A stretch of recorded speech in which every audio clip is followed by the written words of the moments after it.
بلوچ طالبات کے خلاف منفی ریمارکس اور کراچی میں سندھ پولیس کی جانب سے بلوچ خواتین کی بے حرمتی کے خلاف BNP گوادر اور BSO کی جانب سے گوادر میں خواتین کی ہزاروں کی تعداد میں ریلی۔ مسلح جتوں کو پنجگور کا امن خراب کرنے نہیں دیں گے، اسد بلوچ۔ آج جون کی 20 تاریخ ہے، دن پیر، اور اس وقت بلوچستان میں شب کے 10 بج رہے ہیں۔ بلوچستان افیئرز کی اردو نیوز بلیٹن سرشپ احوال کے ساتھ میں ہوں مقبول ناصر۔ شپ وش بات۔ BNP گوادر اور BSO کی جانب سے گوادر میں خواتین کی ہزاروں کی تعداد میں ریلی۔ مولانا ہدایت الرحمان بلوچ کی بلوچ طالبات کے خلاف منفی ریمارکس اور کراچی میں بلوچ خواتین کی سندھ پولیس کے ہاتھوں تشدد کی مذمت۔ ساحلی شہر گوادر میں بلوچستان نیشنل پارٹی گوادر اور بلوچ اسٹوڈنٹ آرگنائزیشن کی جانب سے مولانا ہدایت الرحمان بلوچ کی جانب سے بلوچ طلباء و طالبات کے خلاف نازیبہ الفاظ کے استعمال کے خلاف اور کراچی میں لاپتہ افراد کی بازیابی کے لیے مظاہرہ کرنے والی بلوچ خواتین پر پولیس تشدد اور ان کی بے حرمتی کی مذمت کی گئی ہے۔ مظاہرین نے کہا ہے کہ مذہب کے نام پر بلوچ مخالف سیاست کی گنجائش نہیں ہے۔ بلوچستان نیشنل پارٹی عوامی کے مرکزی سیکریٹری جنرل و صوبائی وزیر زراعت میر اسد اللہ بلوچ نے کہا ہے کہ پنجگور میں بے امنی پیدا کرنے والی قوتوں سے عوام اچھی طرح سے آگاہ ہیں۔ کالی گاڑیوں میں گھومنے والے مسلح جتھے کن قوتوں کی آشیرواد سے دن دناتے پھرتے ہیں، یہ عوام سے مخفی نہیں ہے۔ پنجگور میرا گھر ہے، اس کا امن مجھے عزیز ہے۔ راہزنوں کے ہاتھوں نوجوانوں کی شہادت ہو یا دیگر واقعات میں جانی نقصانات، مجھے نہ صرف متاثرین سے دلی ہمدردی ہے بلکہ متاثرہ خاندانوں کے غم میں برابر کے شریک ہیں۔ BNP عوامی پنجگور کے عوام کے خلاف سازشوں کو کامیاب نہیں ہونے دے گی۔ اگر کوئی یہ سمجھتا ہے کہ پنجگور میں خوف و ہراس کا ماحول پیدا کر کے عوام کو BNP عوامی سے دور کر دے گا، وہ غلط فہمی میں مبتلا ہے۔ عوام کے حقوق کی جدوجہد میں نہ کل پیچھے ہٹے تھے اور نہ کسی کو اس بات کی اجازت دیں گے کہ وہ عوام کے جان و مال سے کھیلے اور ناحق شہریوں کا خون بہاتا پھرے۔ انہوں نے کمشنر مقران، ڈپٹی کمشنر پنجگور اور SP پولیس کو سختی سے ہدایت کی ہے کہ وہ بغیر کسی دباؤ کے جرائم پیشہ افراد کے خلاف کریک ڈاؤن کریں اور مختلف وارداتوں کے دوران شہر میں ناحق قتل ہونے والے افراد کے قتل میں ملوث قوتوں کو قانون کے کٹہرے میں لائیں۔ مزید تاخیر اور عذر ہرگز قابل قبول نہیں ہوگا۔ سریاب روڈ پر مسلح افراد کی فائرنگ سے نائب تحصیلدار چمن جاں بحق۔ سریاب روڈ بی بی زیارت ریلوے لائن کے قریب نامعلوم مسلح افراد کی فائرنگ، گاڑی میں سوار نائب تحصیلدار چمن دوبندی عبدالستار مشوانی جاں بحق جبکہ ان کا ساتھی لیویز محرر سرور بنگلزئی معجزانہ طور پر محفوظ رہے۔ میت چیپا ایمبولینس کے ذریعے سول اسپتال کو ایٹا منتقل کر دی گئی۔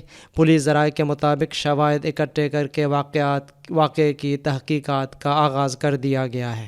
واشوک میں نامعلوم مسلح افراد ڈیزل سے لدی گاڑی چین کر فرار۔ بسیما میں گزشتہ شب نامعلوم چوروں نے اسلحہ کے زور پر ڈیزل سے لدی ضمیعات گاڑی چین کر فرار ہو گئے۔ اطلاعات کے مطابق بسیما کے علاقے زیک کے مقام پر گزشتہ شب نامعلوم چوروں نے گن پوائنٹ پر تیل سے لدی ضمیعات گاڑی کو ڈرائیور کو لوٹ کر فرار ہو گئے۔ ڈرائیور کے مطابق ہم پنجگور سے سوراب جا رہے تھے کہ زیک کے مقام پر اچانک ڈاکو روک کر حملہ آور ہو گئے۔ اسلحہ کے زور پر ہمارے ہاتھ پاؤں باندھ کر نقدی، موبائل اور تیل سے لدی ضمیعات گاڑی کو لے کر فرار ہو گئے۔ لیویز تھانہ میں نامعلوم افراد کے خلاف مقدمہ درج کر دیا گیا۔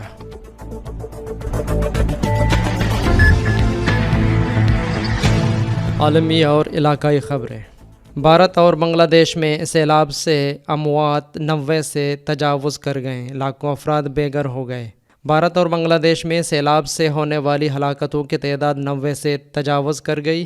میڈیا رپورٹس کے مطابق بھارت اور بنگلہ دیش میں مونسون بارشوں اور اس کے نتیجے میں آنے والے سیلاب نے تباہی مچا رکھی ہے۔ جس کے نتیجے میں اب تک 90 سے زائد افراد ہلاک ہو چکے ہیں، جبکہ لاکھوں دربدر ہو چکے ہیں، جبکہ حکام نے آنے والے دنوں میں سیلابی صورتحال مزید خراب ہونے کا خدشہ ظاہر کیا ہے۔ بنگلہ دیشی حکام نے 2004 میں آنے والے سیلاب کے بعد اسے بدترین سیلاب قرار دیا ہے۔ بنگلہ دیش میں گزشتہ ہفتے ہونے والی غیر معمولی بارشوں نے ملک کے شمال مشرقی علاقوں میں تباہی مچا دی ہے، جس کے بعد بے گھر ہونے والے افراد کو اسکولوں میں پناہ دی گئی ہے، جبکہ صورتحال سے نمٹنے کے لیے فوجی دستے بھی تعینات کیے گئے۔ بارش سے متاثرہ شہریوں کا کہنا ہے کہ بارش اور سیلاب سے تمام دیہات ڈوب چکے ہیں، جس کے باعث رہائشی انتہائی پریشانی کے عالم میں ہیں۔ دوسری جانب بھارتی ریاست آسام میں بھی شدید بارشوں اور سیلاب سے تقریباً 18 لاکھ افراد متاثر ہوئے ہیں، جہاں اب تک 6 ہلاکتیں بھی رپورٹ ہو چکی ہیں، جبکہ اپریل سے اب تک ہونے والی بارشوں اور لینڈ سلائڈنگ کے واقعات میں 62 افراد جان سے جا چکے ہیں۔ اس کے علاوہ ریاست بہار میں بجلی گرنے سے 17 افراد ہلاک ہوئے۔ میڈیا رپورٹس کے مطابق بھارت اور بنگلہ دیش میں بارشوں اور سیلاب سے 40 لاکھ افراد متاثر ہوئے ہیں، جبکہ آئندہ چند دنوں میں صورتحال مزید خراب ہونے کا خدشہ ہے۔ ایرانی فضائیہ کا جنگی طیارہ گر کر تباہ، دونوں پائلٹس نے چھلانگ لگا کر جان بچائی۔ ایران میں لڑاکا طیارہ تکنیکی خرابی کے باعث ہچکولے کھاتے ہوئے گر کر تباہ ہو گیا، تاہم دونوں پائلٹس نے چھلانگ لگا کر اپنی جان بچا لی۔ غیر ملکی خبر رساں ادارے کے مطابق ایران کے شہر اصفہان کے قریب ملکی فضائیہ کا گرمین F-14 ٹام کیٹ فائٹر طیارہ انجن کی خرابی کے باعث گر کر تباہ ہو گیا۔ طیارے میں 2 پائلٹس موجود تھے۔ ایرانی فضائیہ کے طیارے کے زمین پر گرنے سے پہلے دونوں پائلٹس نے چھلانگ لگا کر اپنی جانیں بچا لیں، تاہم انہیں چوٹیں آنے کے باعث قریبی اسپتال منتقل کیا گیا ہے، جہاں ایک پائلٹ کی حالت تشویشناک بتائی جا رہی ہے۔ خیال رہے کہ ایران کی فضائیہ 1979 کے امریکی ساختہ طیارے استعمال کر رہی ہے اور زمین بوس ہونے والا طیارہ ٹام کیٹ F-14 بھی امریکی ساختہ ہے۔ گزشتہ ماہ بھی ایران میں ایک لڑاکا طیارہ اصفہان کے صحرائی علاقے میں گر کر تباہ ہو گیا تھا، جس میں 2 پائلٹس ہلاک ہو گئے تھے۔ صومالی فوج اور الشباب کے درمیان جھڑپیں، 47 جنگجو، 6 اہلکار اور 1 شہری ہلاک۔ صومالیہ کی فوج اور شدت پسند تنظیم الشباب کے درمیان کئی گھنٹے تک جاری رہنے والی جھڑپوں میں 47 جنگجو، 6 اہلکار اور 1 شہری مارا گیا ہے، جبکہ اس دوران فوج نے گاڑی کو قبضے میں لینے کے ساتھ ساتھ گرفتار ملزم کے قبضے سے ہتھیار بھی برآمد کر لیے۔ صومالیہ کی سرکاری خبر رساں ایجنسی کے مطابق گلگادود کے علاقے میں مقامی افراد اور فوج نے مل کر الشباب کے جنگجوؤں کے حملے پر جوابی کارروائی کی۔ فوجی دستوں نے ایک خودکش بمبار کو بھی گرفتار کر لیا، جو سیکورٹی فورسز اور گاؤں پر دھماکہ خیز گاڑی سے حملہ کرنے والا تھا۔ فوج نے گاڑی کو قبضے میں لینے کے ساتھ ساتھ گرفتار ملزم کے قبضے سے ہتھیار بھی برآمد کر لیے ہیں۔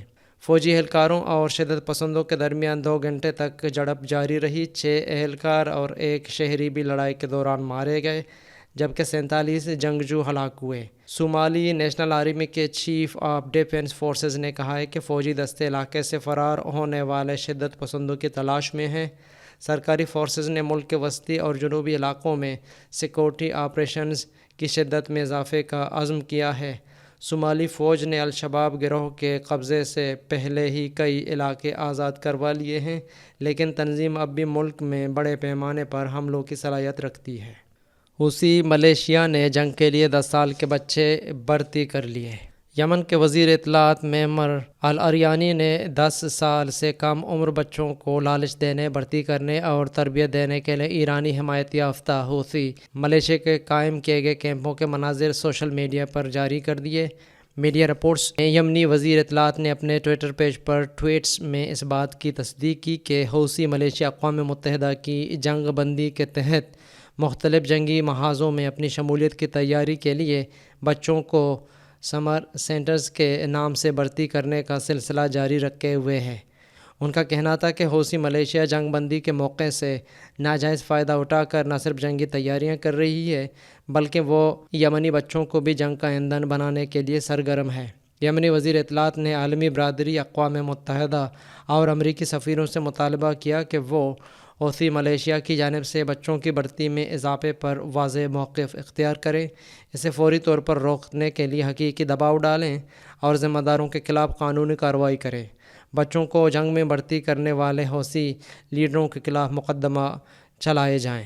پاکستان میں بجلی کے حوالے سے عالمی میڈیا کے مطابق پاکستان کو یومیہ 25 سے 26 ہزار میگا واٹ کی ضرورت ہے، جبکہ پاکستان کی بجلی کی کل پیداوار 19,174 میگا واٹ ہے۔ پاکستان میں بجلی کی کمی یا شارٹ فال 7,273 میگا واٹ ہے اور 4,712 میگا واٹ بجلی پلانٹ بنا ہی نہیں پا رہے ہیں۔ 2,556 میگا واٹ بجلی صارفین تک پہنچنے سے پہلے تاروں میں ضائع ہو جاتی ہے، جسے لائن لاس بھی کہتے ہیں۔ پاکستان اپنے تمام ذرائع سے تقریباً 36,000 میگا واٹ بجلی پیدا کر سکتا ہے۔ پاکستان میں بجلی لوڈ شیڈنگ کی بنیادی وجہ فیول کی قیمتوں کا بڑھ جانا ہے۔ مہنگے فیول سے بجلی پیدا کرنا مشکل ہے اور پاور پلانٹ کے پاس اتنے پیسے نہیں ہوتے کہ وہ مہنگے فیول خرید کر پلانٹ کی ضروریات کو پوری کرے۔ تربیلا اور منگلا ڈیم میں بجلی پیدا کرنے کی صلاحیت 9,000 میگا واٹ ہے، لیکن پانی کی کمی کی وجہ سے یہ ڈیمز صرف 4 یا 5,000 میگا واٹ بجلی بنا پا رہے ہیں۔ یہ تھیں اب تک کی اہم خبریں۔ مزید خبروں اور اپڈیٹس کے لیے ہماری ویب سائٹ اور یوٹیوب چینل وزٹ کریں۔ اس بلیٹن کو آپ تک پہنچایا ہے عمر کریم بلوچ نے اور اس کے ایڈیٹر تھے قمبر مالک بلوچ۔ مجھے بلوچستان افیئرز کی ٹیم کے ساتھ اجازت دیجیے۔ شب بخیر۔